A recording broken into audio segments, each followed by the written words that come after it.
आज हम आपसे यह कहना चाहते हैं कि इस तरह के किसी भी हमले को जायज नहीं ठहराया जा सकता, सही नहीं ठहराया जा सकता। और भारत एक लोकतांत्रिक देश है, हमारा एक संविधान है, जहां आफताब जैसे अपराधियों को कड़ी से कड़ी सजा दिलाने के लिए हमारे देश में अदालतें हैं, हमारे देश का कानून है, पुलिस है।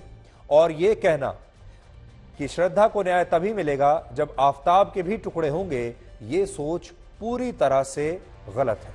असल में श्रद्धा को न्याय तब मिलेगा जब हमारे देश की अदालतें आफताब को कड़ी से कड़ी सजा सुनाएंगी। और हमेशा ये याद रखिए, भारत वो देश है जहां पर कसाब को भी, जो 26/11 के हमले का, मुंबई हमले का मुख्य आरोपी था, कसाब को भी हमारे देश में फेयर ट्रायल मिला था। कसाब को भी अपने आप को बचाने का पूरा मौका मिला था और कसाब को यह मौका दिया गया था कि वो सुप्रीम कोर्ट तक जा सके। और उसे पूरा मौका, कानूनी मौका देने के बाद भारत की अदालतों ने उसे फांसी की सजा सुनाई थी। तो हमारा तो ऐसा देश है, हमने कसाब को भी पूरा मौका दिया है और आफताब को भी पूरा मौका इस देश की अदालतें देंगी। और कानून के हिसाब से, संविधान के हिसाब से आफताब को कड़ी से कड़ी सजा हमारे देश की अदालतें जरूर देंगी और पुलिस इस तरफ काम कर भी रही है। लेकिन जब इस तरह की घटनाएं होती हैं तो उसके पीछे 2-3 बड़े कारण होते हैं।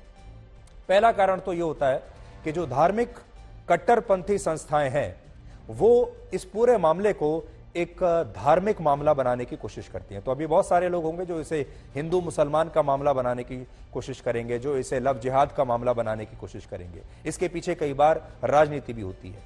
दूसरा कारण इसका कई बार यह भी होता है कि बहुत सारे लोगों को यह पता होता है कि अगर वो ऐसा काम करेंगे तो वो रातों रात मीडिया में मशहूर हो जाएंगे, हेडलाइंस में उनका नाम आएगा, उनकी सब जगह तस्वीरें आएंगी। ये भी कई बार कई लोगों को, कई कार्यकर्ताओं की ये अपनी एक मंशा रहती है, वो इसलिए भी करते हैं। और तीसरी बात कई बार ये भी होती है कि वाकई में समाज इतना आहत हो जाता है कि समाज अपने आप से बाहर निकलकर विरोध प्रदर्शन करना शुरू कर देता है। हमने ऐसा बहुत घटनाओं में इससे पहले भी देखा है और इससे पहले भी आपने देखा होगा इस देश में कई ऐसी घटनाएं हुई हैं जब देश के लोग अपने आप सड़कों पर उतर आए। आपको याद होगा जब निर्भया की घटना हुई थी, निर्भया मामले में भी हमारे देश के लोग कैसे सड़कों पर उतर आए थे, लेकिन उन सब ने लोकतांत्रिक तरीके से विरोध प्रदर्शन किए थे। किसी की हत्या करने की कोशिश नहीं की थी, कोई खून खराबा नहीं किया था, जो कि किसी भी लोकतांत्रिक देश के लिए या समाज के लिए सही नहीं है। इस घटना को लेकर आज 2 और बड़े खुलासे हुए हैं जिन्हें जानने के बाद आज आप हैरान रह जाएंगे और आपको यह पता चलेगा कि ये जो आफताब नाम का लड़का था, ये दिमागी रूप से कितना बीमार था। पहला बड़ा खुलासा यह है कि श्रद्धा के अलावा आफताब की 8 और गर्लफ्रेंड्स थीं, यानी 8 और लड़कियों से उसके संबंध थे और ये सभी 8 लड़कियां हिंदू समुदाय की थीं, हिंदू लड़कियां थीं। और बड़ी बात यह है कि श्रद्धा की हत्या करने के बाद आफताब इन सभी हिंदू लड़कियों के साथ लगातार संपर्क में था और इनमें से ज्यादातर लड़कियों से वो ऑनलाइन डेटिंग एप्स पर मिला था।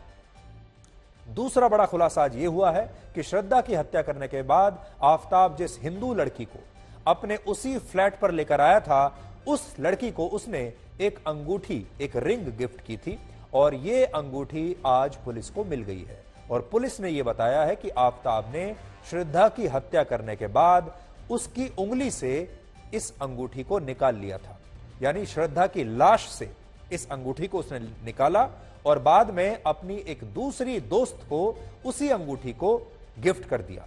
हैरानी की बात यह है कि यह दूसरी लड़की कोई मामूली लड़की नहीं है, बल्कि ये काफी पढ़ी लिखी लड़की है और पेशे से एक साइकोलॉजिस्ट यानी मनोविज्ञानी है, जो किसी भी व्यक्ति के मन और व्यवहार का आसानी से अध्ययन कर सकती है। साइकोलॉजिस्ट है, लेकिन सोचिए एक साइकोलॉजिस्ट होते हुए भी यह लड़की आफताब की झूठी बातों में आसानी से आ गई, आफताब को पहचान नहीं पाई और उसने आफताब पर आंखें बंद करके विश्वास कर लिया।